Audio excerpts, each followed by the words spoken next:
Men att odla saffran i Sverige, är marknaden då Sverige primärt, eller är det på export också? Nästan bara export.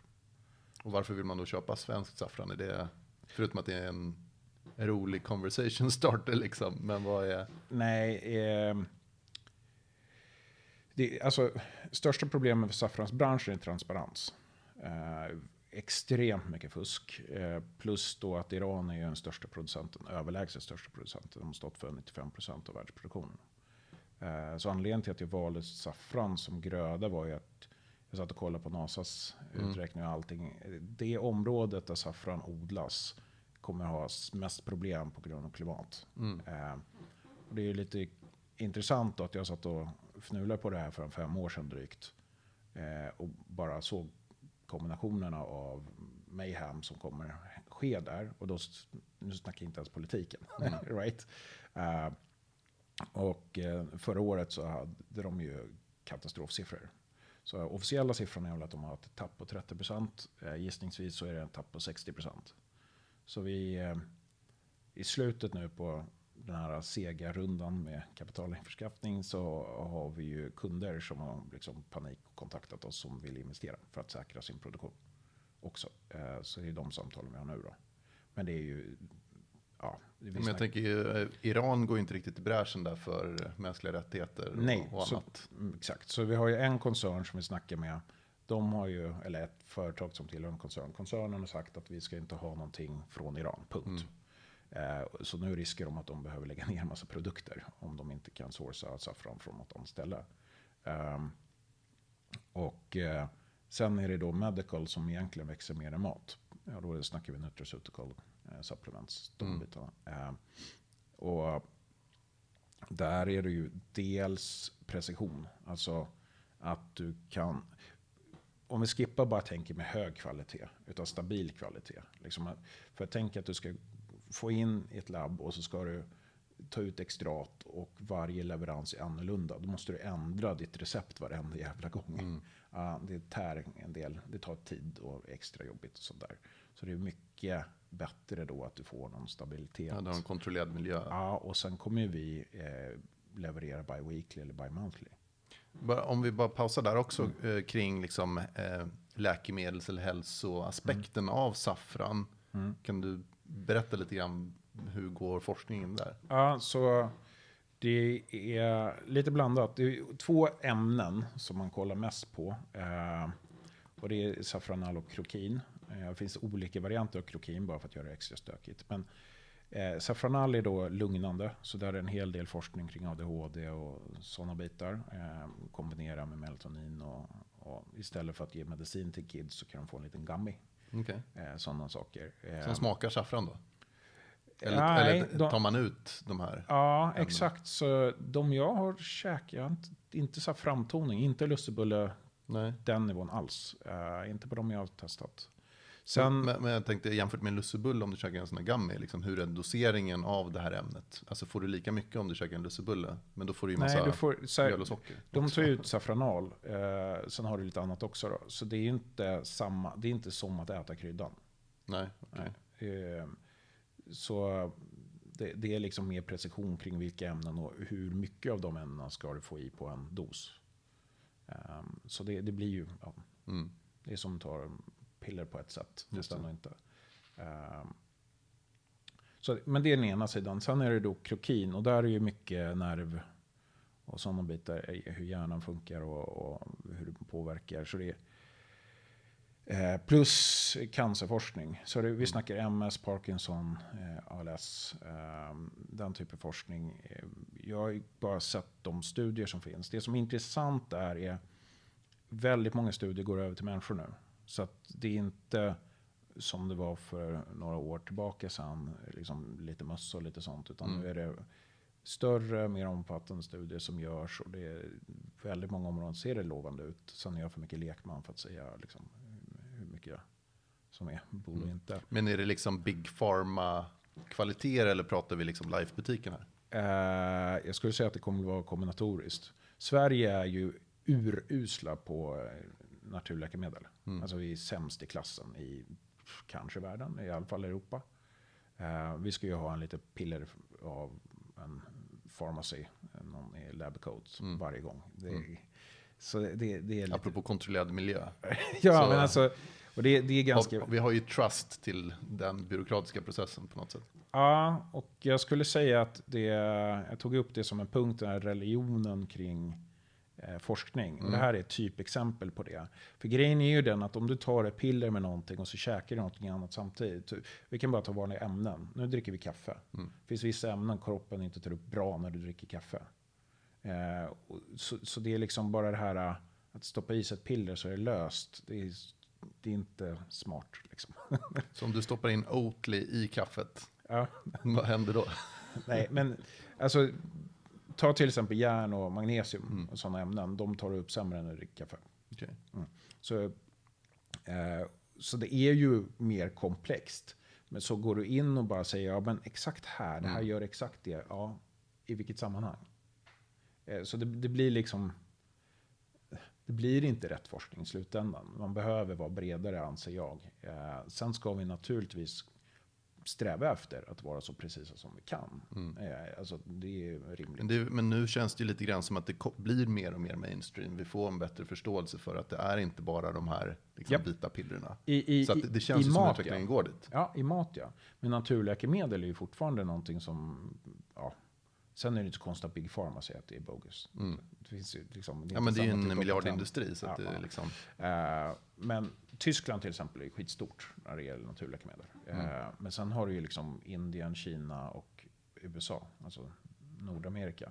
Så det vi har sett är att Nordamerika, där är det ju, alltså saffrans, allting med saffran bommar ju, det är ju där det växte mest.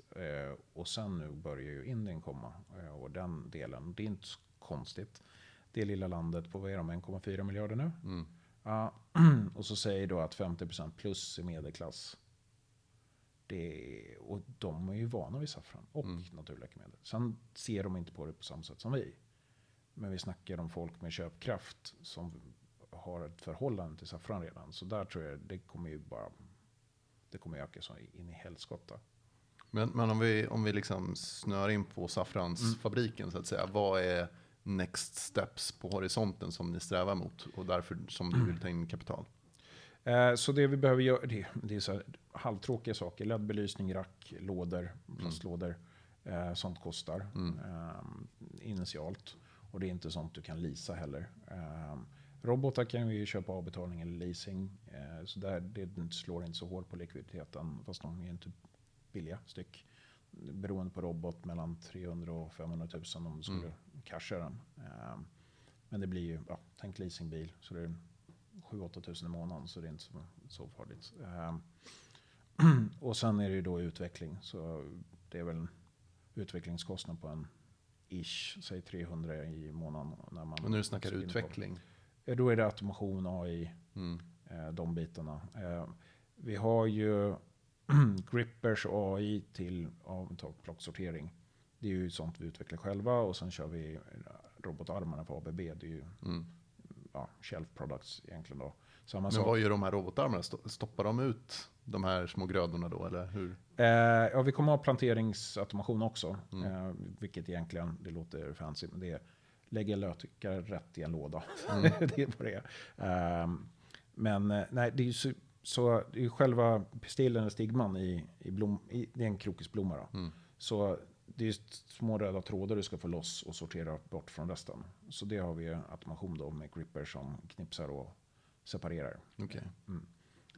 Så det är så själva förädlingen av blomman till produkt så att säga? Ja, så kan vi säga. Sen har vi ju kronbladen, har vi också sett att det är en produkt som efterfrågas. Det finns ett ämne i dem som inte alls är lika pricey som saffranet, men så är det en till inkomstkälla då, så då vill vi separera det på ett schysst sätt så att du kan torka dem och skeppa dem också då.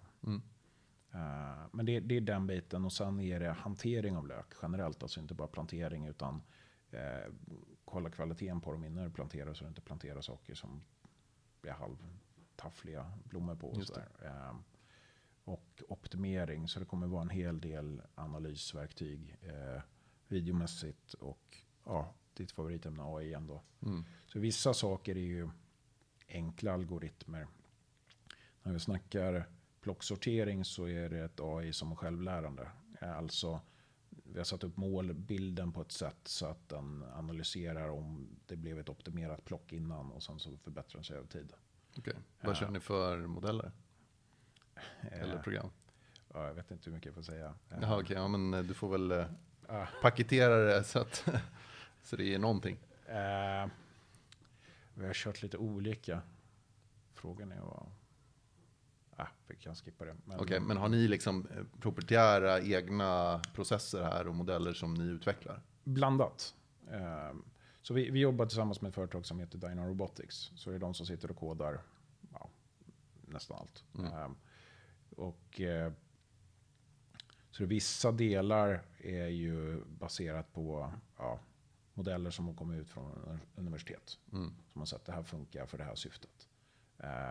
Och sen gör en anpassning. Och vissa saker är ju from scratch. Beroende på vad det är som ska vara. Så ja, och vi får väl se. Det är en bit där vi har 2 olika varianter. Får se vilken som funkar bäst sen. Men, Coolt. Så det är för plocksortering. Sen är det vissa som är analys.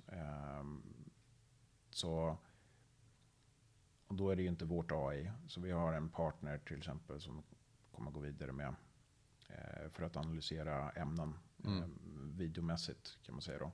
Så det är NIR, så det är Near Infrared. Vilket i princip betyder, nu kommer jag butcha forskningen här, men bara så att folk får en hum. Du har ett ljusspektrum som det går på och sen så kan du då, om vi tar till exempel saffran, så tar du x antal samples av saffran där du har labbtest. Så du vet exakt vilka ämnen som finns i den här lilla batchen. Och så tar du det datat tillsammans med video från det här spektrumet hur det ser ut. Och då kan du lära upp en modell. Vad finns i saffranet? Vilka nivåer på olika ämnen finns i saffranet? Okay. Och det är inte vårat AI då. Så det finns lite olika varianter då på... Det är jäkla massa saker vi behöver lösa så att vi försöker att inte utveckla det vi inte måste. Men då låter det som att det primära är det medicinska i det här projektet, eller hur skulle uppdelningen mellan liksom lussebullsaffran vara kontra det medicinska? Vi är inte ett IT-bolag, utan vi producerar saffran. Sen kommer det ju komma ut x antal IPS från det. Vissa som vi kör till exempel tillsammans med Dyno och tar ett patent med dem vid behov. Vissa som är metodpatent, vissa som är tekniska patent och så vidare. Så vi kommer få med oss det på resan. Det var så jag såg det från början. Jag ville inte starta ett bolag.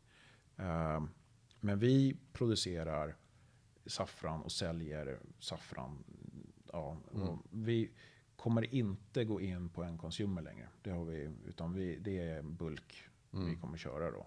Sen har vi lite dialoger med folk som kan köra i spåret tillsammans eller åt oss, som man säger. Men då ska vi egentligen bara leverera saffranet till dem, så får de köra svensk saffranspår. Men den stora, om jag förstår det korrekt, den stora skillnaden är ju liksom att ni har superkoll på exakt vad som är på liksom komponentnivå i ert saffran, och det får man inte riktigt från Iran då.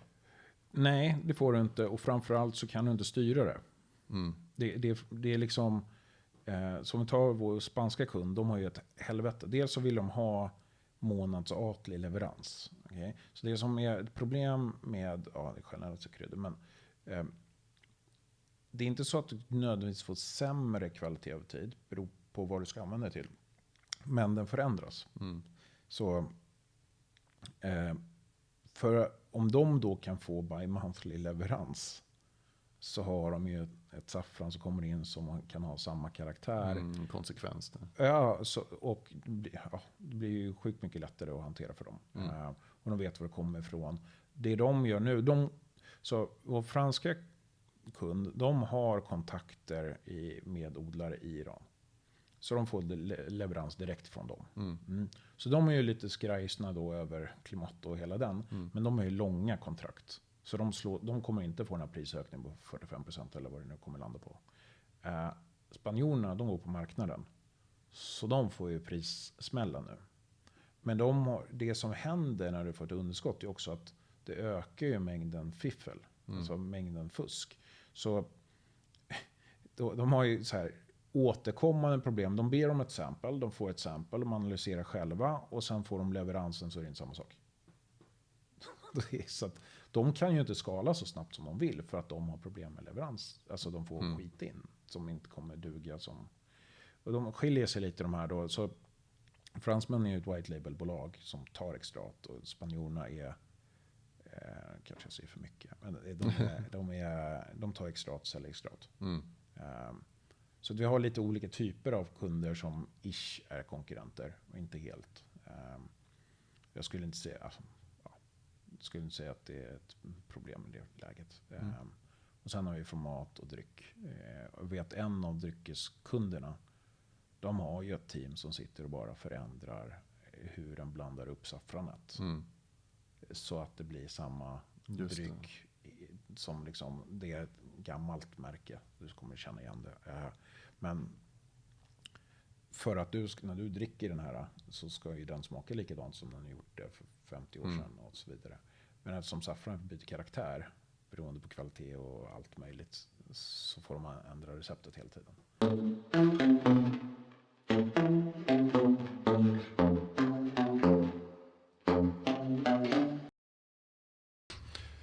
Om man odlar vilka grödor man nu gör inomhus i en vertikalodling i så att säga en lokal, hur blir det med den biologiska mångfalden? Bättre. Av den enkla anledningen att du odlar det du behöver odla utomhus. Så hela grejen, alltså anledningen, då kan vi hoppa in på det, varför jag började med inomhusodling och saffran på riktigt. Och det är i grunden på grund av Östersjöfrågan. Kan kännas som ett långskott, men jag satt ju som då på den tiden på H&M som gick över och man började outsourca. Och man har jobbat i en organisation som har gått från. Det jag gillade med H&M när jag började under de första och rätt många åren ändå, det var ju att det kändes familjeägt fast det var stort. Du hade liksom spelrum och gå runt mellan. Och så fort du börjar outsourca så blir det här revirpinkeriet och folk håller sig inom sina kontrakt. Even more so när du har med indiska. Så då kände jag att det här är liksom inte. Min entreprenörsjäl fick lite stryk där kan man ju säga. Så då ville jag jobba med någonting som. Men du var ganska länge där på H&M. Ja, 13 år. I olika. Inom H&M så bodde jag i Rumänien så jag var IT-ansvarig och remotade second line för interna helpdesken från Rumänien, så remota folk. Så jag hade väldigt olika roller under den tiden egentligen och åkte runt och hjälpte till på produktionskontor och lager och lite annat. Men då ville jag jobba med någonting som var bra för miljön i Sverige. För jag var rätt trött på att man bara, men Kina och allt. Och sen skulle vi göra en massa åtgärder med. Nu gillar jag ju elbilar egentligen då, men ta mig fan alltså. Hur mycket skillnad gör det om svenskar börjar köra elbil? Alltså på riktigt. Så då kollade jag, vad har vi för miljöproblem i Sverige? Så jag snackade med folk inom olika skrån. You name it. Mitt första företag jag jobbade på, som man ser som riktiga jobb, det var IT till flyktpumpar. Det är ett stort pumpföretag. Så just den vattenrening och sånt hade jag koll på. Så jag började kolla lite där och sen så landade jag då i bottendöden Östersjöfrågan. Vilket jag anser är det största problemet vi fortfarande har. By far. De andra liksom el och sånt är självförvållat. Vilket är fruktansvärt onödigt. Men, och vi kan göra saker åt. Och då blev vad är de största problemen med Östersjön då? Nej, så det är ju, dels är det ett arv. Alltså vi har haft massa. Och då tänk inte då bara så här dåliga kemiska utsläpp. Utan övergödning. Alltså, och det är ju mycket på grund av jordbruket. Så det är därför jag landade i. Ja, så då kan du antingen börja med att jobba med egentligen då vattenrening och syresättning. Det är den kombon du vill göra för att få fart på Östersjön igen. eller stoppa mer skit från att åka in. Vilket är egentligen gråvatten. Alltså näring som går ut i bäckar och allt möjligt och sen landar i Östersjön. Nu för tiden så är ju merparten av det som kommer ut från Ryssland, inte från Sverige. Men historiskt har det varit väldigt mycket. Den är lite knepigare att göra någonting åt här. Men så på det, och då gluttade jag då på jordbruk. Och när jag började göra det så insåg jag att vi bara var självförsörjande på morötter. Så då kände jag att jag kan ju jobba med 2 saker samtidigt. Så på det spåret halkade jag in. Och det var inte självskrivet för mig att jag skulle hålla på med just vertikalodling. Men hydroponik blev rätt nisch. För då har du koll på det och du kan göra så jäkla mycket med det. När vi säger vertikalodling, hur många våningar har du där i Hemglass gamla lokal? Det beror på rum där. Men det vi kommer ha är 10 meter högt och sen är det 40 centimeter per hyllplan. Så finns det ju lite olika typer av vertikaler. Nu kör vi hyllor då. Är det att de åker runt så här också? Nej. Mekaniskt? Nej, vi kommer ha en automation som hämtar och lämnar lådor. Med ett dansk partner som jag har. Lite som på ett Amazon Fulfillment Center. Det är en autonom saxlift som kommer köra det där sen och hämta och lämna. Just nu är det manuellt då. Men nej, så på den vägen liksom kom jag in på det och då är det ju liksom hela footprintet för hur mycket odling. Och det här är ju inte bara saffran utan generellt. Kan du ta bort någonting som tar mycket areal så kan du ju välja att göra våtmark eller skog eller vad 17 du nu ser som fördelaktigt för biologisk mångfald istället. Just det. Sen är det ju inte så verkligheten alltid fungerar. Men du har ju det alternativet. Om man då bara tänker saffran som gröda, det tar ju kopiösa mängder areal om du skulle odla utomhus för att få något kilo. Alltså vi snackar hektar för något kilo. Okay. Jag gjorde en liten så här bara hela Mariefred plus lite mer hade behövts om jag hade odlat det vi ska odla på en 2000 kvadrat inomhus. Och då pratar vi juli månad också typ. Ja, exakt. Och då kommer vi in på det klassiska skördetröskaproblemet. Alltså du behöver mycket större, aggressivare maskiner som bara jobbar några veckor per år. Just det. Det var det första jag insåg när jag började med att tänka automation. Jag kan inte bygga det här och ha det säsongs... Det går inte. Utan jag behöver ha maskiner som står och går så mycket 24/7 som det bara är möjligt. Det är lite som du investerar i en taxi. Köra den en månad per år. Liksom. Det är inte rätt lönsamt. Utan de behöver ju köra. Men hur ser det ut apropå det här gråvattnet? Om du har ett sånt här vertikalt jordbruk. Jag har ju sett sådana här system där det liksom är fiskar längst ner som göder vattnet som går runt och så vidare. Ja, liksom. Det sysslar inte vi med. Nej. Akvaponik är ju coolt. Kan man kombinera det? Ligger det i gameplanen eller är det någonting? Nej, vi kommer inte köra akvaponik alls. Vad är anledningen? Vissa grödor funkar tämligen bra ihop. Det beror på vilka ämnen du ska få in och ut. Men jag har svårt att se att det är extremt mycket lönsamhet i det. Problemet är, det här kommer jag få äta upp, men skitsamma. Problemet blir att när du ska kombinera så tweakar du lite på fisksidan. Då får du problem med odlingen. Tweakar lite där, får du problem med fisken. Det är ingenting som jag ser som gör att du inte kan ha en fiskodling och sen få ut saker och blanda och sen göra en egen näringsmix och köra in den där. Istället för att ha ett slutet system. Så jag ser ju jag gillar konceptet. Alltså, som fan. Ja, det behöver ju inte sitta ihop helt. Du kan ju ha ett labb emellan där som sitter och så labbar. Väldigt mycket, precis som med automationen. Så jag kan ta ett exempel från automationen som är typ samma grej. Den första roboten vi gjorde gick in och skulle plocka pistillen direkt i blomman. Okay? Medan den sitter kvar på sin plats. Ja. Och sen på grund av flera orsaker så bara, nej vi styckar den här i 3 moment istället. Och det är ju generellt sett så när man håller på med industri. Och Och det man måste förstå är när vi går in i sån här diskussion, då är det industri. Alltså, det vi bygger är, jag kallar det odling, men det är en fabrik. Det är det. Mm. Du har hela logistiken och automation och allting, det är en fabrik. Och då börjar du beta processer. Och många processer mår bra av att du stycker upp dem. Alltså, du kan bli mer precis i varje del. Och jag ser ett dilemma med det generellt i akvaponik. Inte hela tiden. Och det är uppenbarligen så att vissa lyckas jäkligt bra, är svinduktiga och det noll lönsamhet och sånt. Men det är typexempel på one size does not fit all. Det är det. Ja, men det finns ju flera frågor där. Liksom. Dels har du ju i ett sånt system, alltså jag misstänker att du behöver tillföra rätt mycket näring till den mixen som grödorna växer i.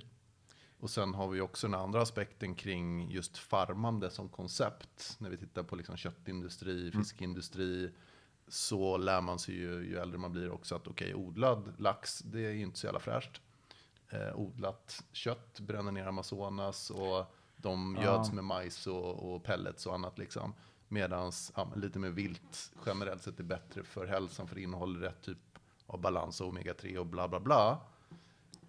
Hur är det med grödor? Liksom, om du tillför näring enligt en viss specifikation, är det inte så att man går miste av någonting? Det är det säkert, är mitt svar. För att det är ju det som är dilemmat med väldigt mycket. Men det andra sidan på det myntet är, du får också i dig saker du inte vill att du ska få i dig och inte vet att du har fått i dig. Alltså, du får liksom båda sakerna att tampas med. Jag skulle ju säga så här, jag förespråkar en blandning av labbodlat kött i framtiden. I form av olika typer av färs. Spåret kan vi gå in lite på sen också. Det finns ju ett sånt bolag nu som sizar upp i Sverige. Men det sägs ju att vilt är bäst. För att då får djuret leva och äta liksom inte bara en monokroppkultur, utan den äter vad fan den vill. Lite grenar, lite barr, lite blåbär liksom. Och sen så skjuts den utan att den blir stressad då, förhoppningsvis. Men det är inte hållbart här, till exempel att kossorna går och strövar i skogen. Nej, I call bullshit on that one. Jag skulle säga så här, till att börja med när det gäller intag av mat så är vi olika.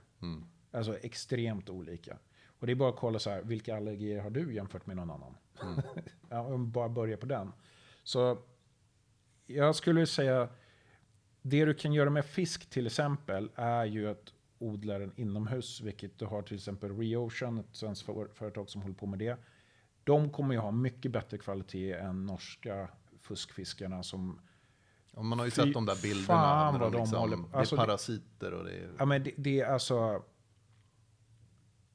Ingen ursäkt till de som jobbar med det här borta i Norge. Det är ett svinskitgrisprojekt. Alltså, det är ett sån grej som den börjar öppna. Ja, men det är som de här räkfarmarna också. Det är ju liksom borta i var det är någonstans. Alltså, om det är någonting som förorenar så är det ju det. Men det är så här bizarra saker som kommer ut därifrån. Ja, det är en vidrig industri helt enkelt. Och den är definitivt inte hållbar. Så där ser jag. Sen är ju frågan rent emotionell och så. Ska vi döda massa fiskar? Men jag ser inte att vi ska hålla på med fiskodling ute i Östersjön. Nej, men sen har vi liksom, det beror på hur djupt man ska gå i det där. Men djur har ju någon typ av medvetenhet. Och menar, om de inte lever sitt bästa liv så bör ju det påverka liksom, hur deras kropp byggs upp. Ja. I en gröda så har vi de inte riktigt samma nivå av medvetenhet som ett däggdjur eller en fisk. Nej, men... Men de kan säkert påverkas av... Det man ska tänka... Spelar du klassisk musik för dina saffransplantor? Liksom? Nu kommer vi in på den största bullshiten någonsin. Okay. För att det finns...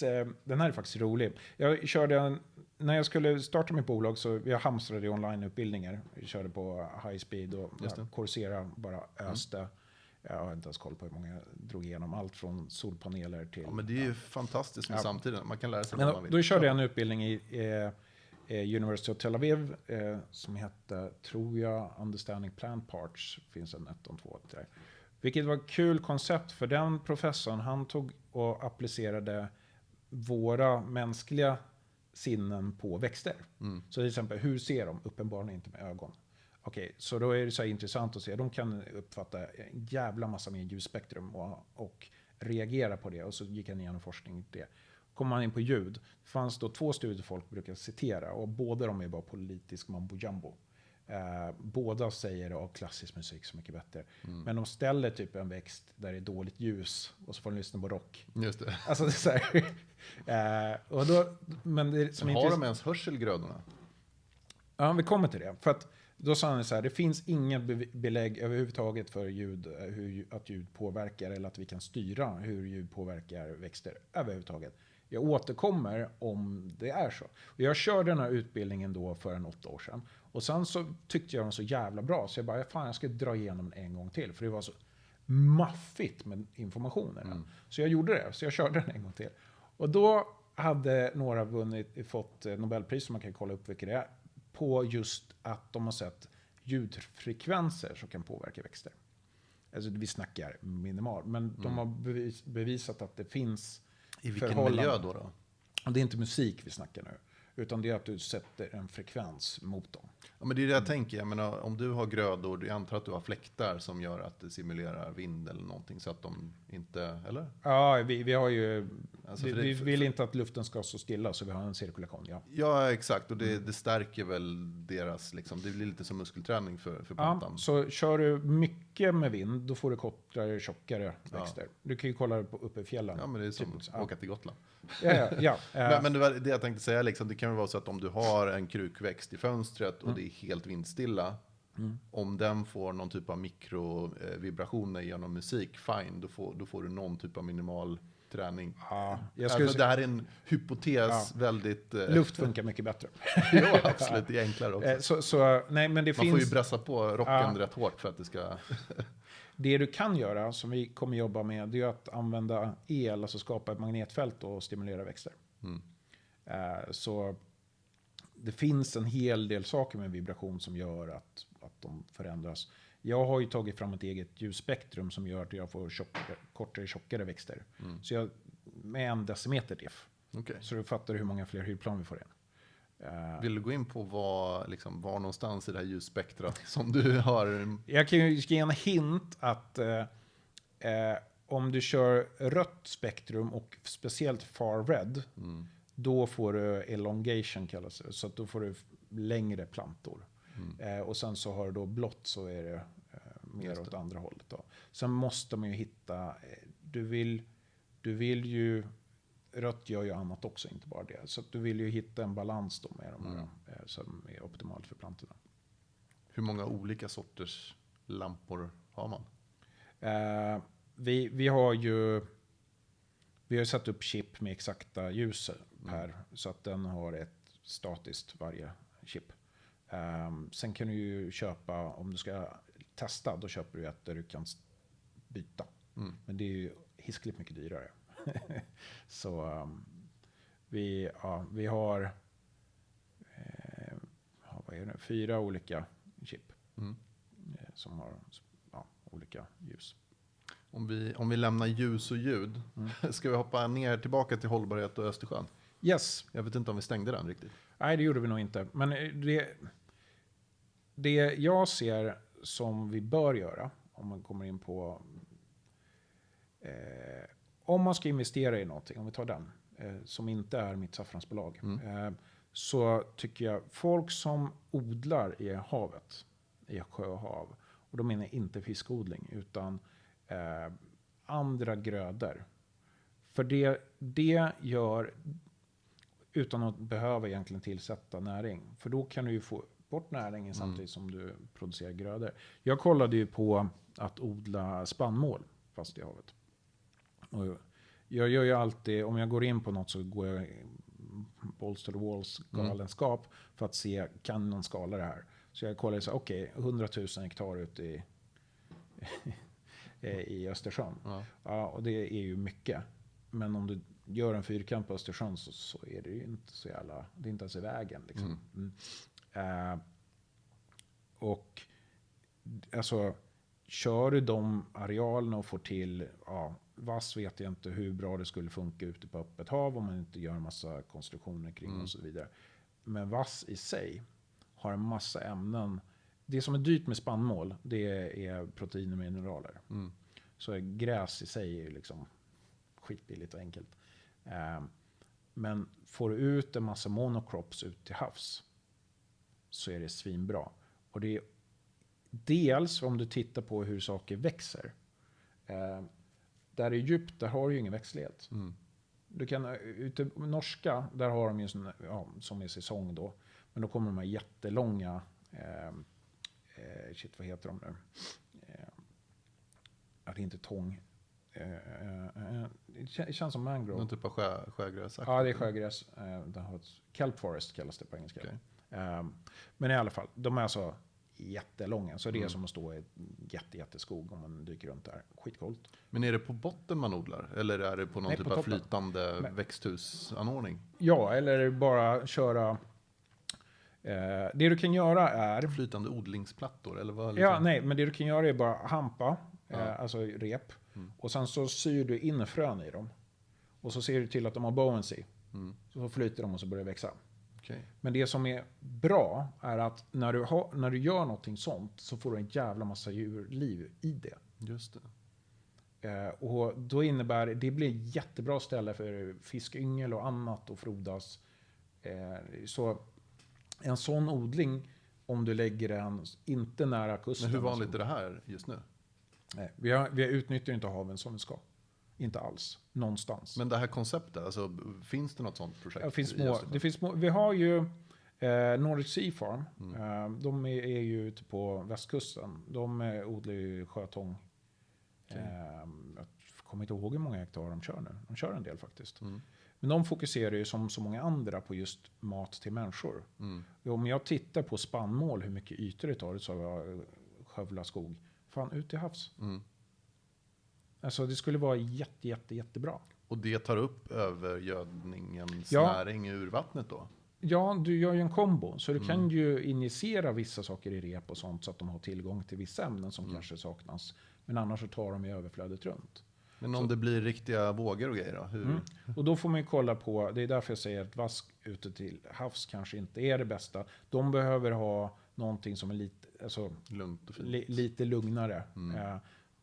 Men du ser ju mycket vass ute i skärgården. Där kan det ju bli ganska bra med vågor också. Jo, men det står ju också nära land där det kanske inte blåser lika kraftigt som mitt ute i Östersjön. Ja, så det får man ju testa av. Men jag skulle säga, alltså där kan man ju, du kan ju korsa arter också och ha ute till havs.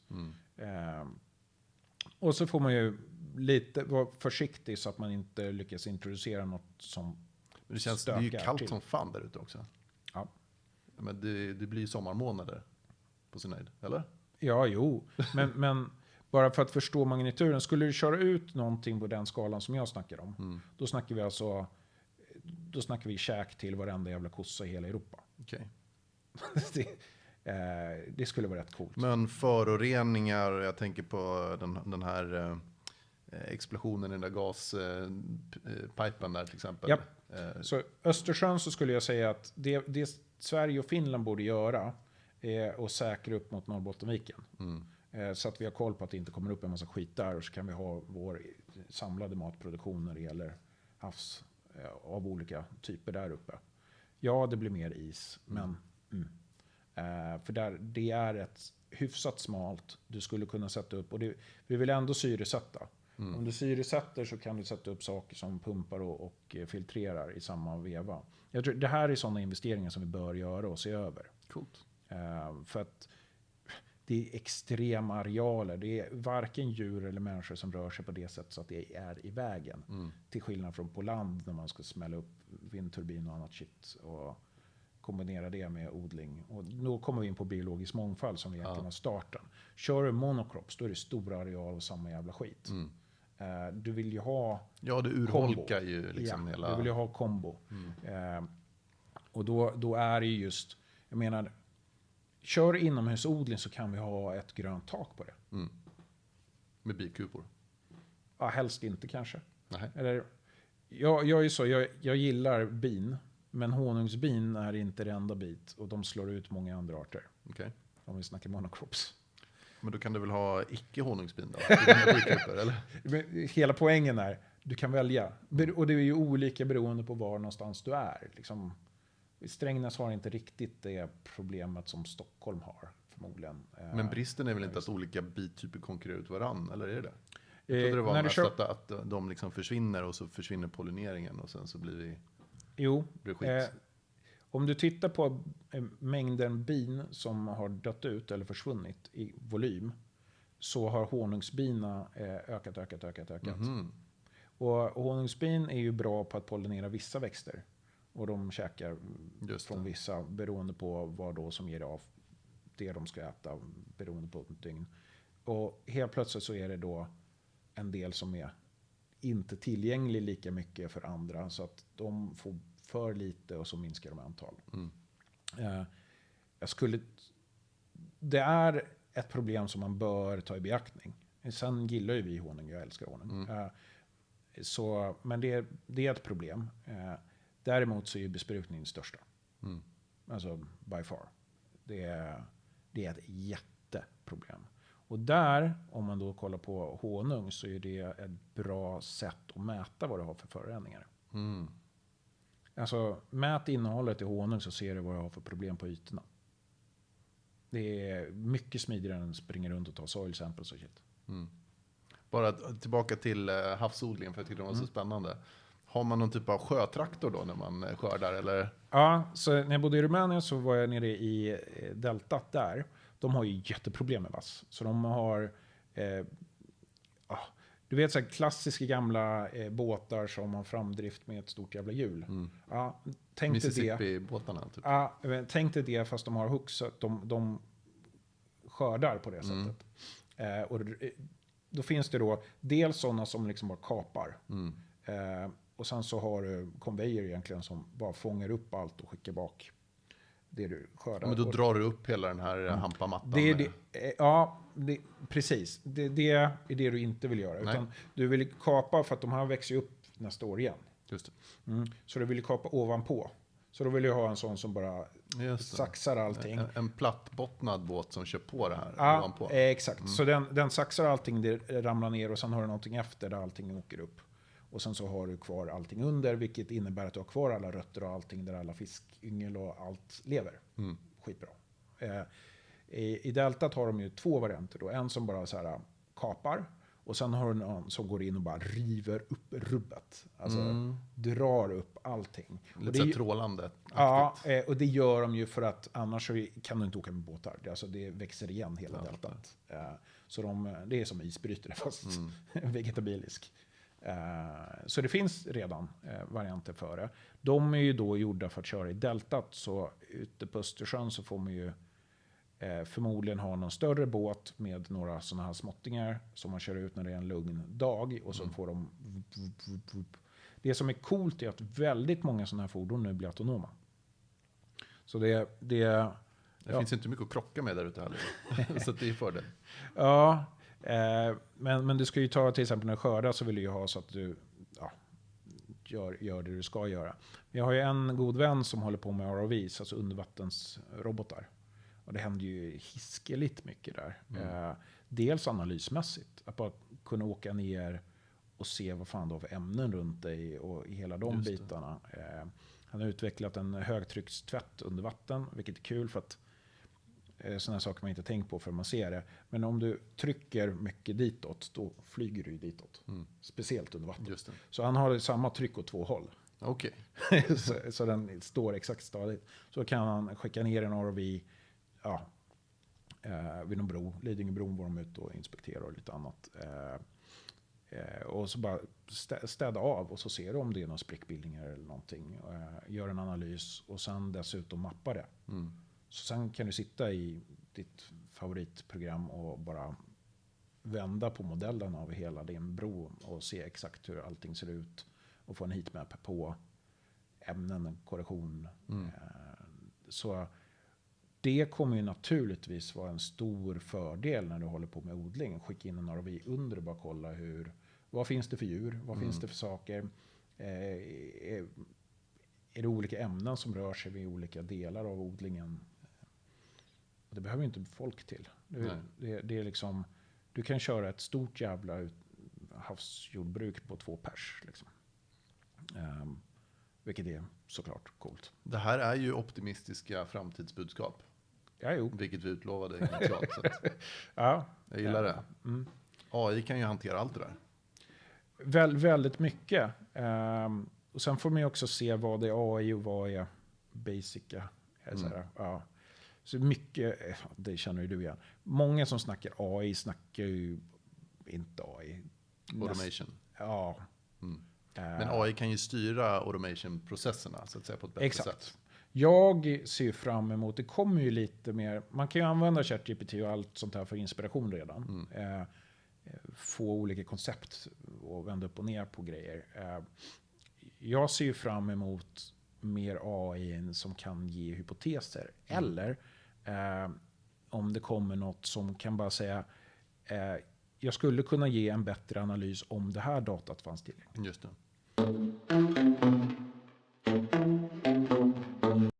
Vad är ett robust samhälle då? Ja, för att robust samhälle, om vi tar från odlingsperspektivet, jag försöker närma den här, så är det ju alltså att du producerar saker så du har tillgång till det när det krisar. Du ska inte vara beroende av just in time för produkter som är vitala för samhället. Då är ju vatten och mat är ju, eller vatten och dryck för den delen, är ju vitala. Så vi dör om vi inte får det. Men jag skulle ju säga att energi är ju en sån också. Så jag flippade ju. Jag kommer aldrig glömma det. Jag satt fikarum på H&M och jag halvflippade på att folk var så jävla naiva och lite på Putin. Det här är ju ett tag sedan när de körde igång Nord Stream. Och jag bara, hur i helvete kan man lita på en diktator när det gäller energi? Alltså, det är livsfarligt. Energi är livsviktigt. Alltså, får vi, om man bara konstaterar nuläget i Sverige, och det här kunde jag ganska lätt se då också.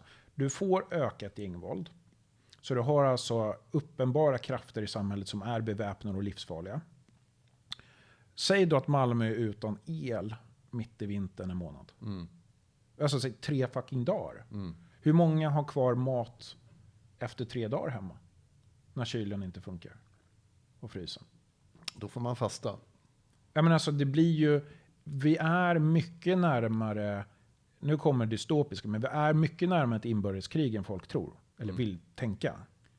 Får du, och då, nu kommer vi in på en sak då som sossarna och Miljöpartiet, jag anser att de är landsförrädare på grund av det här.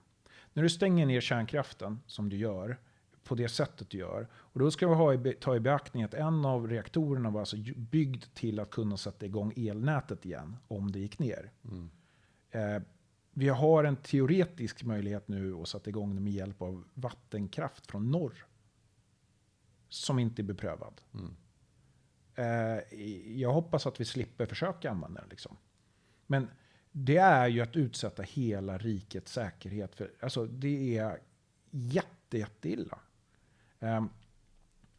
Och det här påverkar ju dels vilka industri vi skulle kunna ha. Så om vi skulle tagit ett optimistiskt stance istället och byggt mer kärnkraft. Istället, men Nord Stream, bra, vi satsar kärnkraft. Då hade vi haft liksom 12 nya reaktorer nu. Ja, istället för att vi har 6 stycken färre, eller vad det är. Och det hade ju inneburit att Sverige hade tjänat svinmycket pengar nu. För vi hade varit, alltså, ja men vi exporterar mer än importerar. Men vi säljer när det är billigt och köper när det är dyrt. Det är en jättedålig kombo. Så jag förstår liksom, det där är en stor del av att bygga ett robust samhälle. Vad är det Sverige behöver hela tiden? Det ska vi ha själva. Vi ska ha tillgång på det själva. Och då är det ju samma sak infrastruktur. Alltså vatten, avlopp, vägnät. Alltså, och det är sådana saker vi också glömmer då om man ska gå in på politiken utanför Sverige.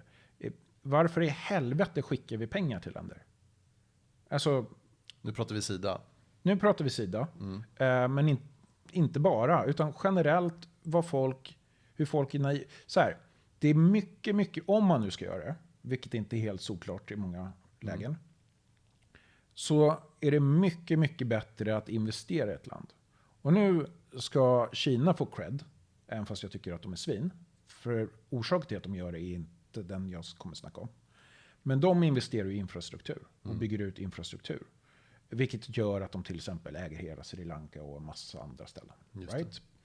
Jag kan ju tycka att om vi ska gå in via sida i ett afrikanskt land som har problem med warlords och så vidare.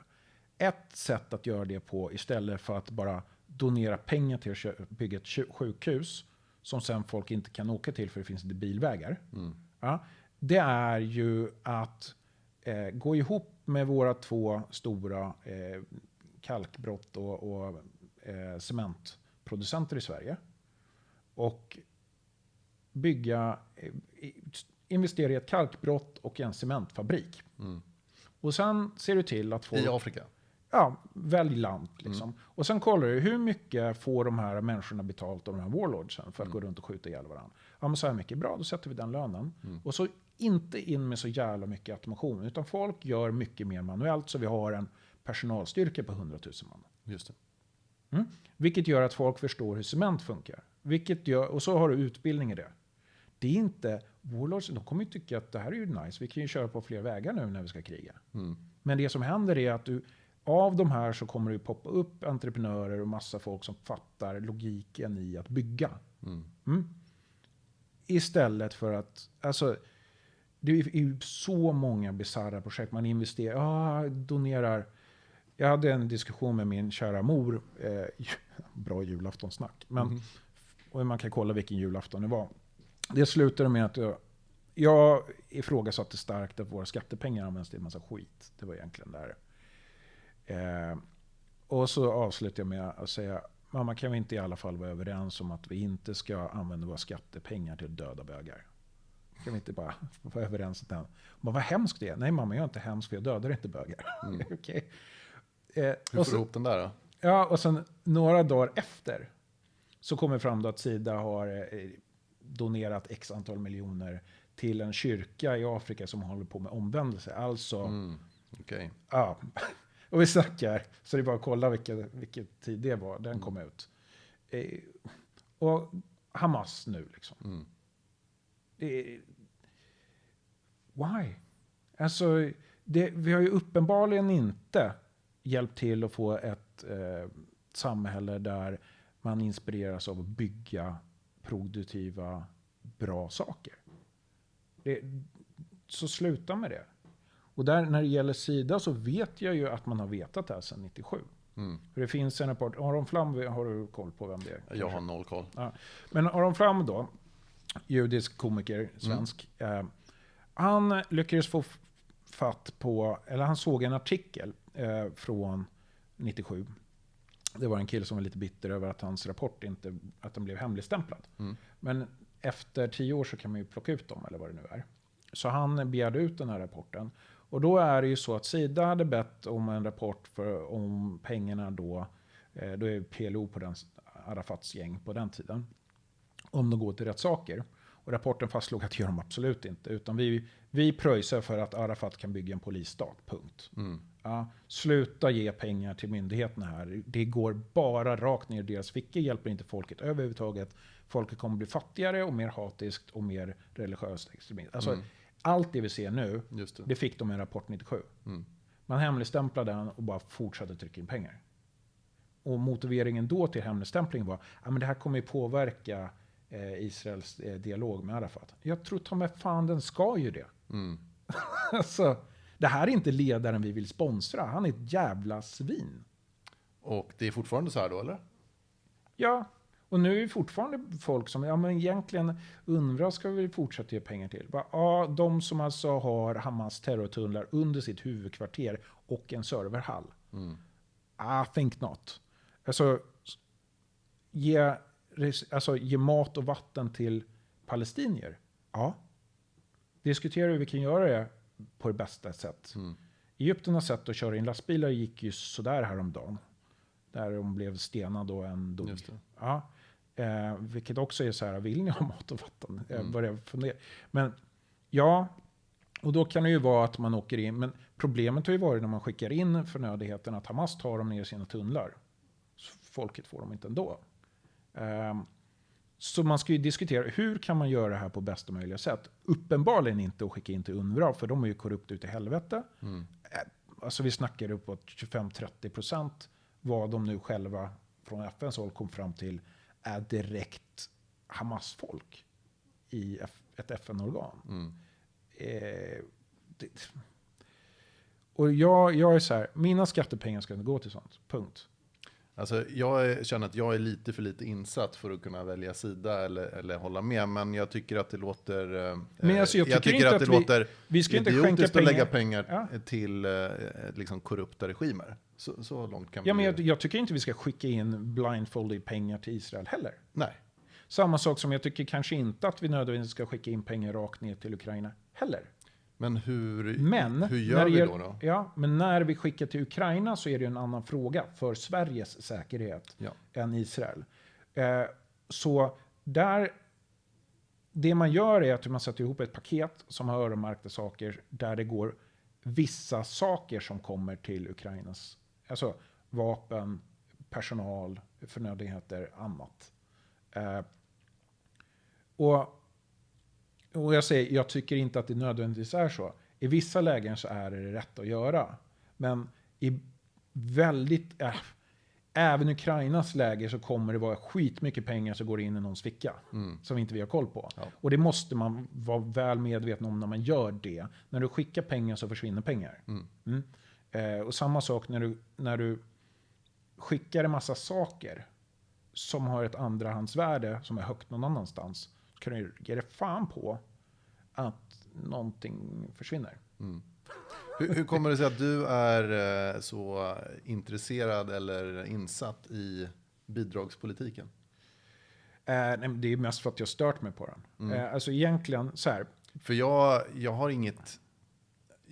Jag gillar ju naturligtvis inte när man slänger pengar i fel fickor, i och med att jag själv har drivit bolag sedan jag var liksom 21 och vet hur mycket tid och energi som krävs för att tjäna en krona, som en del kanske inte tänker på. Men samtidigt så sitter man ju fokuserad på man vill göra så gott man kan själv, ta hand om dem i sin närhet och så vidare. Den svenska politiken har jag försökt hålla mig borta från, för jag tycker jag gillar inte någon politik egentligen. Nej. Men, så jag skulle säga att svaret på det, så här, jag är ju medlem i Moderaterna för att vara öppen med det. Jag håller långt ifrån med allt som Moderaterna gör. Så jag skulle inte labla mig själv som moderat. Och det tycker jag är sunt. Jag är också uppväxt på Lidingö, så att jag kommer ju också från en så att säga moderat positiv uppväxt. När jag växte upp så fick jag för mig att vänstern och sånt var bra. Tills jag började läsa på, då ändrade jag åsikt ganska fort. Men det finns ju liksom ideologi och liksom någon typ av värderingsgrund, och sen så finns det ju den partipolitiska liksom, vi tänker så här, annars är du dum. Inställningen. Jag ser så här, bidrag generellt sett är dåligt. Det är ett måste i vissa lägen, typ när någon är handikappad, och alltså vissa uppenbara case när folk inte kan få in pengar själva, men det är humant att hjälpa. Men okay, så det är vänta. Ja. Om vi bara tar Sverige då. Om jag tittar på förort i Sverige, så ser jag en form av ren rasism som jag ser. Där det är så här, men vi ska bara... Alltså Rinkebyskolan, hur mycket jävla pengar har dragits in i den? Och så bara, men ännu mer pengar dit. Och folk vågar inte spela fotboll där, fast de har den finaste gräsplanen i hela Sverige, eller vad det är. En fritidsgård som har en musikstudio som är 3 gånger så påkostad som Aviciis var. Okej, det kanske inte är där problemet ligger. Och så börjar man så här, dialogen kring det, så bara, men de har det svårt i förorten, och det blir så här, det kanske de har, men är det som gör att, alltså, om du hela tiden, varför är det svårt? Men du får bidrag för med sig en offermentalitet, för att du ska be om pengar och bevisa ditt offerskap så mycket så att du får pengar. Jag ser det som en jävligt liksom, spiral som är jävligt destruktiv. Och det Gaza är ett typexempel på det. Typexempel. UNRWA var en organisation som skulle vara temporär. Istället för att de körde UNHCR som alla andra ställen. Så jag hade en stor konflikt. Israel sa vi tar hand om alla judar för that's our people. Så de behövde inte FN bry sig om. Men de displacerade araberna. De behövde de göra någonting åt. Ja, men vi startade UNRWA temporärt som blev till det monster det är idag. Och jag ser ju att Sverige är ju samma sak. Alltså hur många myndigheter har vi? Hur många utbetalande? Nej, men jag är helt med dig, för att som entreprenör så är det hela tiden så här, hur ska man vara mer effektiv, hur ska man kunna gå med lönsamhet, hur ska man kunna så att säga ta hand om sitt team, hur ska man kunna utvecklas tillsammans för att bygga någonting. Det är ju lite så här core values. Och sen så ser man att de värderingarna kanske inte delas av myndigheter som får pengar gratis, utan då är det okej, vi har fått den här budgeten, hur kan vi spendera hela budgeten för att vi ska kunna få motsvarande budget eller mer nästa gång, snarare. Om vi tar podd som vi sitter i nu. Jag är en bekant som skulle fixa till en poddstudio och få ungdomar och snacka om olika saker och sånt i Sörmland. Så han sökte ett bidragsstöd för att kunna få igång den verksamheten. Och efter han bara, fuck this shit. Alltså, jag hade, istället för att söka det där bidraget, för att han var tvungen att administrera sönder sig och rapportera på varenda jävla korvöre. Och de skulle ha rapporter så att det ser bra ut för den här organisationen hela jävla tiden. Han bara, hade jag kört vidare i mitt bolag, bara byggt vidare med bolag och avsatt en liten procent av min vinst, så hade jag gjort det här utan huvudvärk. Och det där är så jäkla typiskt. För han fick inte, det var inte ens mycket pengar vi snackade om. Men han fick alltså lägga säkert 4 effektiva månader på att få loss det 60 000 spänn. Det är helt bizarra saker. Och det är så många av de här bidragen som är på det sättet. Ja, du fick pengar på kontot och sen så förväntas det massa annat shit där du inte blir produktiv. Nej, det dödar ju drivkraft och motivation. Det är ju själva poängen, och det är därför jag aldrig har varit intresserad av bidrag på ett personligt plan. Men om vi bara knyter ihop AI-säcken så diskuteras det ju kring AI kan automatisera, kan effektivisera, kan ta över arbeten och jobb, vilket jag brukar diskutera och snacka om ibland. Säg en framtid där vi har automatiserat så pass mycket att vi behöver inte jobba. Och då börjar ju ofta de här UBI, Universal Basic Income-diskussionerna flyta upp till ytan, vilket ju är någon form av bidrag. Hur hanterar man det med tanke på just den här motivationsbiten, eller har vi en annan värld då, ett annat scenario? Jag hamnar alltid mitt emellan igen på den. Basic income tycker jag är livsfarligt. Det vill jag inte se röken av. Däremot så är jag för att du får en medborgarlön.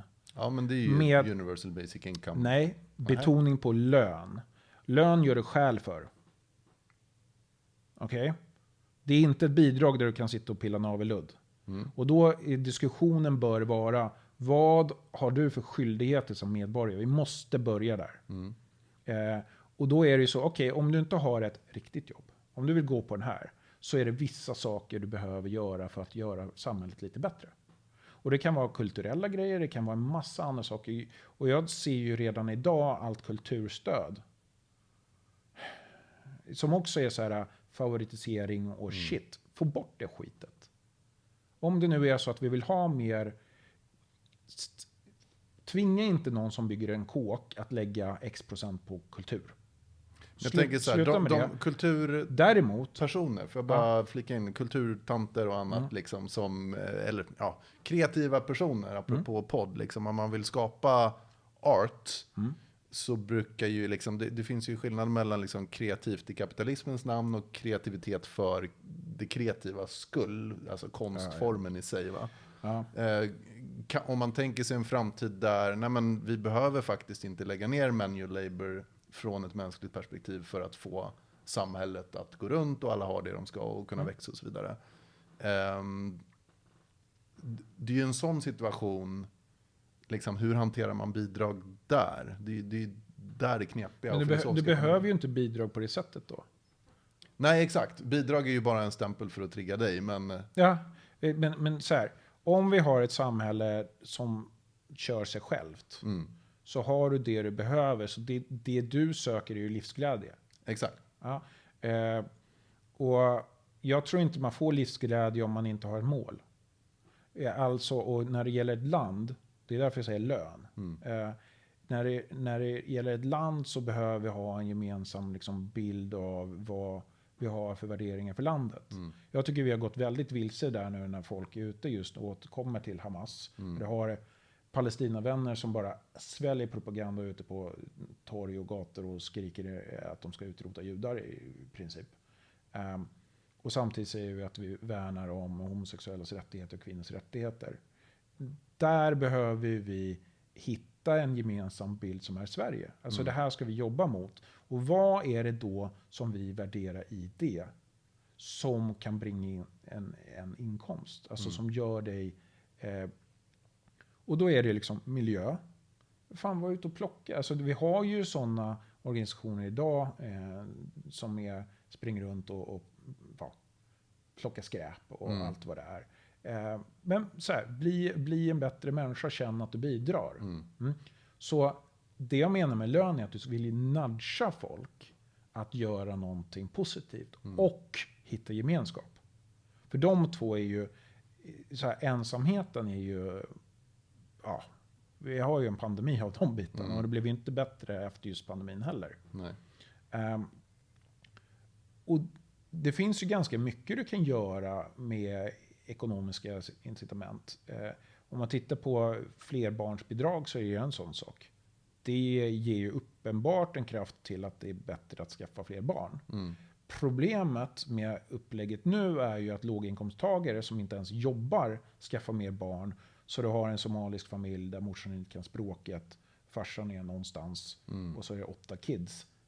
Inte optimalt upplägg för barnen, kan jag tycka. Nej, och regelverket kommer väl inte riktigt till för det. Så jag vill ju se då att man ser, okej, vad är det för värderingar och hur nudgar vi folk åt det hållet? Det är en politisk dialog som det handlar inte om att folks lika värde, alltså på det är inte där diskussionen ska vara. Utan det är så här, barnen är vår framtid. Hur får vi ett samhälle där barnen får en bra framtid? Okej. Vad är det då som folk behöver hjälpas åt att få gjort för att det ska hända? Och det kommer ju bli en hyfsad lista även med AI. Right? Ja, absolut. Ja, men, och det beror på vilket tidsperspektiv naturligtvis också. Men här och nu. Och den kommer ju förändras över tid. Såklart. Ja, för sen så har vi lyckats lösa det ena och det andra och det tredje och det fjärde och till slut så är den där listan så här bara, men åk till Mars. I don't know. Men den diskussionen och det konceptet behöver vi ta till oss absolut nu, för det kommer komma. Så här, anledningen till att vi inte kör en massa självkörande bilar är ju inte för att inte tekniken finns. Det är för att folk är livrädda för det. Men det är ju en tidsfråga. Ja. Men om man tittar på taxibilarna och bussar. Så Sörmland, när jag snackar politiskt med Sörmland om självkörande bussar, vilket finns i Stockholm. Fast de får inte köra. Så jag var så här, men ni kan ringa den här killen så får ni en demo. Och det är ju ingen som har vågat göra det. Nej. Men då har det varit en massa diskussioner om skolskjuts som är en stor kostnad för kommunen. Och bussarna som kör är jättestora bussar som typ har en beläggning på, jag tror 0,5%. Och sen säger man ändå att det är bra för miljön för det är biogas. Det är så korkat så jag vet inte. Men anledningen till att de kör på stora bussarna är att det är inte bussen som kostar. Det är personalen som kostar. Så personalen utgör väl 80+% av kostnaden. Får du bort 80% av kostnaden. Plus att du har en autonom buss som nu kör som taxi dygnet fucking runt. Alltså, för mig är det så här, det är en service som vi ska ha. Bara så här, hämta, lämna barn. Men all transport ligger ju liksom i närtid att det blir automatiserat till 100%. Ja. Men Men det är ju, den här segheten är ju det som gör att vi inte har den. Och där har vi också så här... Men säg att vi då frigör x antal förare från arbetsmarknaden. Vad gör vi med dem då? Alltså vi har ju transportsektorer där det inte kanske ska vara som med självkörande. Men jag skulle också se volym. För att en av de sakerna som jag ser, till exempel om logistik av gods, så tror jag att Follow Me är en rimligare metod med typ 3 personal i kolonnen. Men det är ju 14 lastbilar som körs på 3 pers. Liksom. Det blir ju så.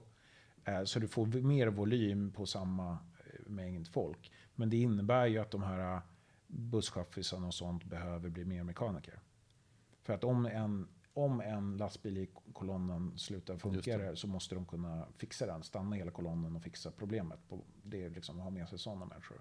Så det är så här, vad för någonting gynnar logistiken? Det är där man ska börja. Det andra alternativet är bara, men vi ska ha folk kvar för att vi vill inte ha arbetslöshet. Du bara förskjuter problemet på framtiden och det kommer bara göra det ondare sen. För det som händer är ju att... Vi behöver ju ta lipet förr eller senare.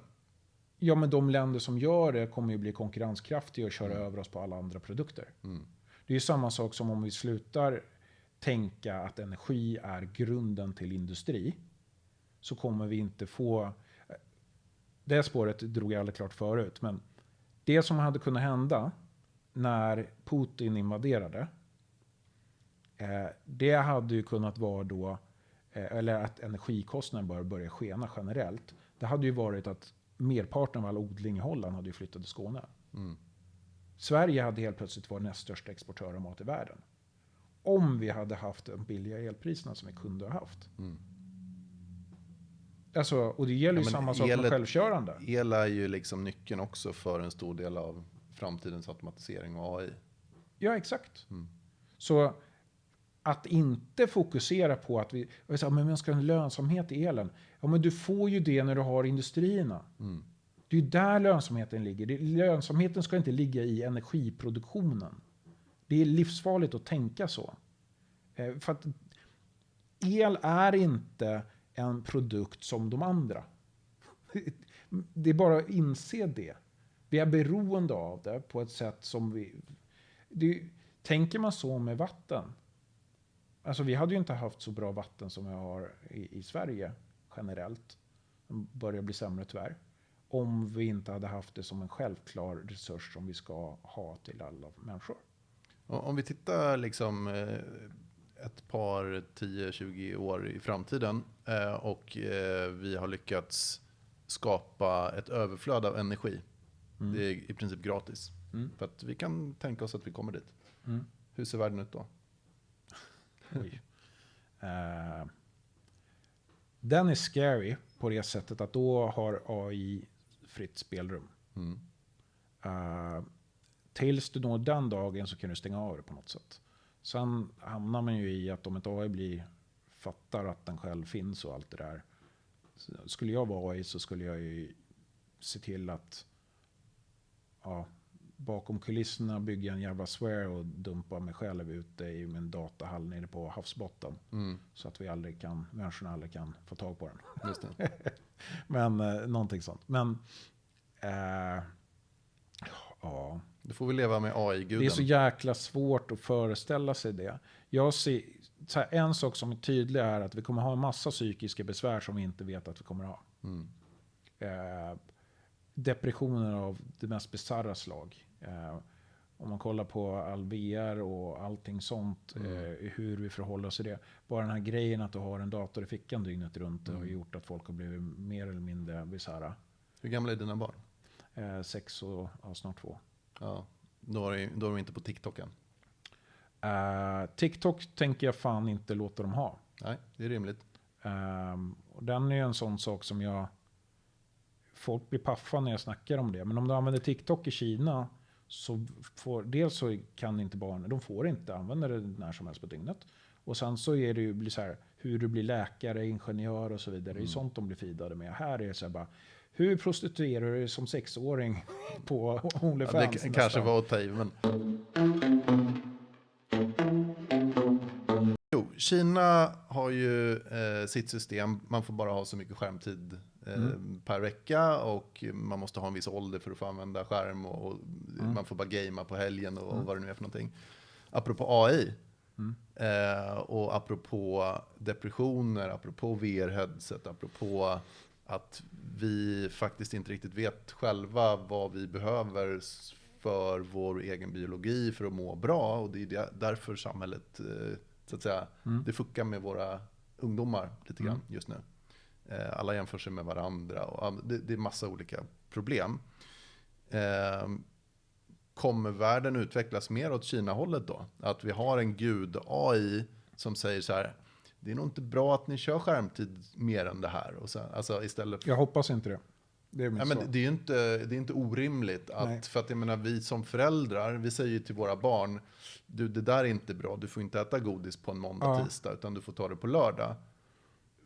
Vill vi ha den AI-guden som säger åt oss vuxna på samma... Vi vill ju inte det, för att vi är ju ett fritt individuellt... Jag tror att det dels hämmar utvecklingen. Det finns en anledning till varför inte Kina vinner AI-racet. Har du sett de här nya emo-modellerna? Ja, men... alltså, det är ett gigantiskt land med jättemycket folk. De borde spruta ut sig mer innovation än de gör. De sprutar nog det inåt just nu. Ja, det gör de också. För de sitter ju på sjukt mycket data från hela sitt... Man ska inte underskatta Kina. Då gör man sig en jävla otjänst. Det är inte det jag säger. Det jag säger är: det samhället är inte det samhället jag vill ha. För vi kommer inte... Det kommer inte bli lika roligt. Alltså Mastermind gör inte saker roligare. Det är lite som att kissa byxan. Det blir varmt för stunden liksom. Det kan kännas bra att du som politiker kan styra folk så att det inte blir ett helvete för dig. Men det blir inte bra för dem nödvändigtvis. Nej. Det blir precis så här: ditt barn mår ju bra av att ha lite kaos och förhålla sig till det. Det vi kan se är alla såna här trigger warnings som är överallt. Det här är sexuellt, det här är där. Det gör ju inte att vi mår bättre. Det är ju tvärtom. Folk blir mer och mer nervösa, vågar inte göra saker. Och då hela den här woke-rörelsen, den är dysfunktionell. Du har inte den i Kina, true. Däremot så har du inte ett fritt tänk på det sättet som jag vill ha. Nu snackar jag om vad jag vill se. Det jag skulle vilja se, det är ju i vanlig utbildning att vi utbildar i basala saker. Och då menar jag inte AI, utan robust samhälle bör vara en del av utbildningen. Alltså vad är det vi tar för självskrivet, men det finns en jävla massa saker som måste funka för att det ska liksom... För att saker ska funka. Lika fullt som jag säger att du ska inte gå ut grundskolan utan att ha kört UF. Då kan inte Maggan och folk stå och skrika om vinster i välfärden, för folk kommer tycka att de är dumma i huvudet. För de fattar hur ekonomin är i ett bolag. Börjar du med de basala grejerna, då är det väldigt mycket TikTok-content som du bara slänger ut genom fönstret. Till exempel. Och det är väldigt många Palestinavänner som hade logiskt bara det här doesn't fucking add up. Det är inte nödvändigtvis så att jag tycker att Israel är nice, men det andra gänget, de är inte kosher alltså. Bara så här, är det ett genocide? Okej, vad är definitionen genocide? Det går liksom, du kan lägga 2 minuter på det och se att nej, Israel håller inte på med någon genocide. Men krig är lika fullt jävla skit. Ja. Och det går ju ihop med precis varenda del om du har grundlogiken där. Sen är ju en uppenbar grej, oavsett om det blir som Kina eller inte. Alltså, ta Twitter. Det är ju så propagandafyllt till sin bredd. Jag pallar ju inte. Jag körde igång och var lite på Twitter och tänkte att jag får försöka ha lite dialog med någon. Men man blir ju helt knäpp. Fan, hur många av de här kontona är bottar? Och jag vet inte riktigt någonstans 70-80%. Alltså, Och det är många av de här botkontona som har miljontals följare. Den här verkar bra. Vem är det som är bakom? Det är en tjej här på bilden. Okej. Och det är ju nästan pre-AI också. Eller early AI liksom. Idén. Ja. Men det är ju same shit, men det kommer bli svårare att detekta. Det är det som kommer hända där. Så jag tror vi kommer nog, även om vi börjar samtalet väldigt optimistiskt, det här är ju den dystopiska framtiden. Vi kommer ha gigantiska problem med att särskilja verklighet från icke-verklighet. Och jag tror att den enda sättet du kan göra det mindre dåligt eller mer robust, alltså sett från folket, det är utbildning. Sitta med riktiga människor i en riktig skola, inte distans för de här grejerna. Åk ut till en bonde, se hur du odlar, åk till ett reningsverk, gå igenom grejerna, förklara hur saker funkar. Vad är det vi fysiskt måste ha på plats för att du ska kunna få dricksvatten i kranen? Om du inte har det här, hur gjorde man förr? Fan, åk ut och gräv en jävla brunn. Samhällsförståelse. Ja, förstå hur världen funkar. Fysiskt. Inte teoretiskt. För teorin, det har du i mobilen. Utan fysiskt åk ut och gör grejer. Och det tror jag är extremt bra som gruppaktivitet också. Ta HLR-utbildning. Det finns få saker som är så bra grupparbete på en arbetsplats som HLR-utbildning. Liksom, du lär dig, alltså det teamet du går med, nu vet du att alla runt mig har en utbildning i, om jag får hjärtstopp så kommer de veta hur de ska göra för att rädda mitt liv. Just det. Det är pretty fucking badass. Och det kan man ju göra ännu mer med drunkningsolyckor, åka ut, alltså träna på en beach en skön dag så det inte är obekvämt på det sättet. Just det. Det finns hur mycket som helst sånt. Jag skulle se så här, hemkunskap kan man ju slänga åt helvete. Gymnastik eller de bitarna. Varför ska man slänga hemkunskap åt helvete? Nej, som koncept som det är nu är det så här, du sätter på plattan. Jag skulle vilja se att idrott och hälsa går ihop. Där du lär dig vad du käkar matters. Och hur det är producerat also matters. Och få ihop det med hur du rör på dig, vilket också matters. Och förstå att vi olika personer har olika ämnesomsättning. Just det. Ja, få ihop det som ett ämne, kanske i 5 steg, I don't know. Men att bara ställa sig och fatta hur du slår på en platta, kom igen. Alltså du har YouTubers till massor av det där. Det är inte det folk behöver göra. Utan då är det bättre att lägga in, för att du ska kunna göra så behöver du energi i den biten. Jag skulle tycka det är fullt rimligt att lägga 1 månad de 3 sista åren med någon form för försvarsmakten. Eller civilförsvaret i alla fall. Som går igenom basala grejer i hur samhället fungerar. Alltså det skulle göra att folk kan bättre särskilja logiskt på vad som är real och inte. Och se när någon börjar snacka för mycket bullshit. Vilket skulle vara bra för de skulle hitta typ 20 fel som jag har sagt. Det är apropå kritiskt tänkande också. Och också om de ser den här podden om 5 år inser att Micke hade fel på det där och där och där. Vilket är fullt rimligt också att anta. Speciellt när jag vet att jag förenklat hyfsat mycket. Ja, men så måste det väl kunna få vara. Ja. Så det är väl svaret på... Jag tror inte man kontrar AI med AI. Det är absolut fel. Cyberwar är du inne på då. Men inte att få ett fungerande samhälle. Då behöver vi vara människor tillsammans. Jag tror det är... Ja, men AI är ju på något sätt oundvikligt att det kommer förändra samhället på sätt som vi inte ens förstår idag. Frågan är ju då... Vi har inte ens gått in på Neuralink. Exakt. Så frågan är ju liksom mänskligheten. Hur ser vi till att vi thrivar så bra som möjligt under det här nya sättet att tänka? Jag kommer ju bli en cyborg när jag kan. Så kan jag säga. För att om jag går runt och sen så bara genom mina egna tankar kan matematisera till absurdum är en extrem superpower. Alltså det jag vill ha är ju min AI-assistent som har ett jävla schysst cache-minne inbyggt i så att jag kan lagra saker. Det här fotografiska minnet som jag tyvärr saknar.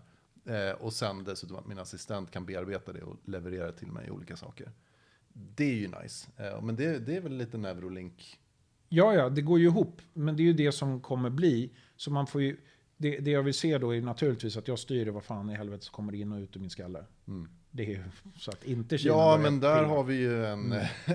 Så, kan man hacka det så kommer det ju hackas. Ja, så jag tror inte den ska vara online överhuvudtaget. Nej. Men men det blir det ju ändå. Rätt som det så ser du ju en sån jävla QR-kod någonstans och så blir du hjärntvättad. Ja, det finns hur mycket jävla... Du kommer bli jailbreakad i hjärnan. Börjar gå runt som en höna helt plötsligt. Men så här, ta en sån här grej. Om jag går runt i min fabrik, tittar runt och bara kan analysera, se att... Alltså... optimera ögonen så mitt ena öga får en annan typ av kamera. Så nu kan jag se... Ja, men du går ju runt med dina Apple-glasögon. Det är ju det du kommer kunna göra i steg Ja, ett, men liksom. sen har fotografiskt minne tänker jag nu då. För då går det ju in och då kan jag bara gå runt och se hur belysningen och allting är och bara jag som singelperson optimerar hela saffransproduktionen i världen. Liksom. Där hamnar vi. Okej, den biten är ju inte helt optimal. Vem utvecklar det där? Juff, och den ringer. Du, jag skulle behöva 2 av de här maskinerna. Det är typ så jag gör. Fast nu skulle vi snacka att det legworket som tar några veckor nu blir gjort på liksom sekund. Det är klart att vi hamnar där. För den som tar det steget kommer spela skiten och alla andra. Självklart. Snart är vi Blade Runner. Ja. Och det tror jag inte vi kan undvika. Utan för då måste man ju hamna i det här. Det var därför jag sa lön. Men egentligen handlar det om vad är det vi tillsammans vill nå? Och hur gör vi det? Och just den att få gemenskapen. Men det är liksom idag så har ju alltså jobb, du känner mening, du gör någonting du förhoppningsvis tycker är liksom fulfilling, liksom att det är kul, du utvecklas, du liksom lär dig nya saker kontra att sitta hemma och käka godis och kolla på Netflix eller spela tv-spel hela dagen liksom. Men då mår man ju piss. Alltså det är kul en dag kanske. Men sen mår man ju inte bra. Ja, vissa och då är frågan om man då inte har den aspekten som om man är arbetslös eller om AI gör ens jobb i en positiv bemärkelse. Hur kan man ändå ha den här fulfillmenten som både du och jag är ju liksom, ja men vi sökare, strävare, letar efter liksom nya sätt att testa och utforska saker. Men om man inte har just den drivkraften på samma nivå kanske, hur fastnar man inte i den fällan då i ett sånt samhälle? Nej, men det är där jag menar. För utbildning är ju en sån sak som skulle kunna vara att du hjälper samhället. Alltså att du besitter nu en kompetens som kan vara samhället till nytta i krissituationer. Så det kan ju vara en sån garant för att du får din lön. Att du ser till att vara up to speed på de sakerna som behövs av befolkningen för att ha ett robust samhälle när det eventuellt krisar. Och jag tror mycket av till exempel, ta klimatförändringar. Det som har stört mig med hela den fram och tillbaka i olika läger är att de som hävdar, nu kommer ju Gulfströmmen stanna förmodligen och det har man hört 20 gånger. Och då bara, det här är ett fenomen som aldrig, vi har ingen data på vad som händer, men det kommer bli istid här uppe och det här kommer hända. Och jag bara, men sluta säga att du vet vad fan som händer då. Men oavsett vad som händer så måste du bygga ett robust samhälle. Ja, och då har jag ju sett folk i trådar som är i mitt LinkedIn-nät som bara, men vad fan, Du ser här Ulf Kristersson, nu satsar på krig och sånt. Vi måste satsa på klimatåtgärder så att inte Gulfströmmen stannar. Okej, nu är vi inne på att stoppa Kina från kol. Liksom. Not really gonna happen. Och då är det så här, vad är det för funktioner Sverige behöver här på plats för att när skit händer, som inte AI kan hantera, skotta snö. Hur många robotar för skottning ska vi ha då? Det är förmodligen rimligare att folk går ihop och hjälper varandra när det skiter sig än att vi ska säkra med robotar till förbannelse. Sådana saker är ju, nu är vi inne på HLR-utbildningen. Men då är vi inne på liksom samhällsbyggnationen utifrån ett mer liksom traditionellt perspektiv. Att vi jag skulle säga så här, åt i det lilla samhället också. Ja, men hur många föreningar har vi i Sverige? Vi är ett föreningssamhälle. Är vi det fortfarande? Jag vet inte. Ja, fast sen är många dysfunktionella. Men så här, idrott och sådana, det är ju byggt på föreningar. Du har ju mängder med föreningar för allt i allo. Jag tror, den kan man ju köra vidare på. Integrera på, alltså. För då är det ju mer eldsjälsdrivet. Yes. Och det behövs. Ja. Du behöver ha ledare i de här funktionerna för att folk ska tycka det är kul. Och, du vet ju själv om du går iväg och ska göra någon. Ja, ta HLR-utbildning och så är det hej, docka. Det är inte det. Det är ingen passion i Nej, då blir ju inte utbildningen bra. Nej. Så du måste ha eldsjälar, det måste du alltid ha. Men har du ämnen som du vet att det finns tillräckligt många eldsjälar. Alltså, det är väldigt mycket folk i Sverige som har ställt upp i civilförsvaret. Väldigt, väldigt många. Så jag ser inte det som ett problem på det sättet alls. Utan det är omstrukturera så att vi faktiskt börjar jobba tillsammans på olika grejer.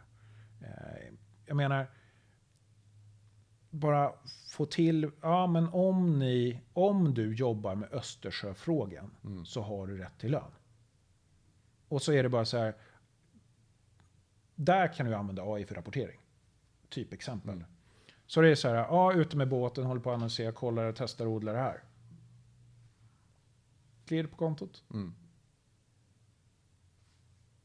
Det är sådana saker. Det skulle ju i ett AI-samhälle vara, för det är sånt nytänkande, jag vet inte riktigt hur, det är omöjligt att förutspå typ 10 år framåt när det gäller AI. Nej, men det kommer ju vara liksom olika steg på vägen emot någon typ av samhälle som vi inte riktigt kan förstå. Och det kan mycket väl vara så att liksom hela det finansiella systemet är helt annorlunda. Det kommer det garanterat vara. Ja, och då spelar det ingen roll om man får klirr på kassan. Det kanske är andra social credits du tar del av. Eller du får en like för det. Eller något, jag vet inte. Klirr på kassan i min bok här handlar ju om att du har medel. Du har levlat XP. Ja, men att du har medel till att göra saker du vill göra. Ja. Att du naturligtvis har någonstans att bo och det kommer ju alltid finnas klyftor och skillnader mellan olika typer av det kommer vi människor. aldrig ifrån. Nej.